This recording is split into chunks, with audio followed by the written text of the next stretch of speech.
ঢাকায় রাষ্ট্রীয় অতিথি ভবন যমুনায় অনুষ্ঠিত এক গুরুত্বপূর্ণ বৈঠকে জানানো হয়েছে, নতুন বেতন কাঠামো নির্ধারিত ৬ মাসের আগেই চূড়ান্ত করা হবে।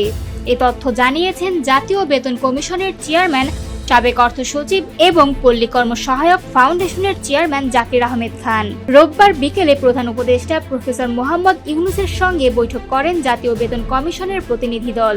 বৈঠকে দেশের সরকারি ও স্বায়ত্তশাসিত প্রতিষ্ঠানের কর্মকর্তা কর্মচারীদের জন্য যুগোপযোগী একটি বেতন কাঠামো প্রণয়নের ওপর জোর দেওয়া হয়। জাকির আহমেদ খান বলেন, গত এক দশকে মূল্যস্ফীতি ও জিডিপি বৃদ্ধি পেলেও বেতন সে অনুপাতে বাড়েনি। তাই সময় উপযোগী বেতন কাঠামো তৈরির পাশাপাশি কমিশন বিশেষায়িত চাকরির জন্য আলাদা কাঠামো, আয়কর বিবেচনায় বেতন নির্ধারণ, বাড়ি ভাড়া, চিকিৎসা ও যাতায়াত ভাতা সহ অন্যান্য সুবিধা নিরূপণ করছে।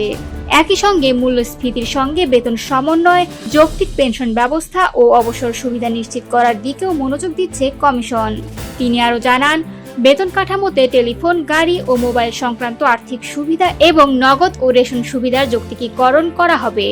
পাশাপাশি বেতনের গ্রেড ও ইনক্রিমেন্টের যে কোনো অসঙ্গতি চিহ্নিত করে তার সমাধানের সুপারিশও আসবে।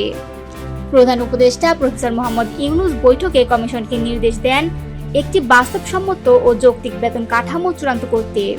তিনি বলেন, শুধু বেতন বৃদ্ধি নয়, স্বাস্থ্য বীমা চালু করাও জরুরি।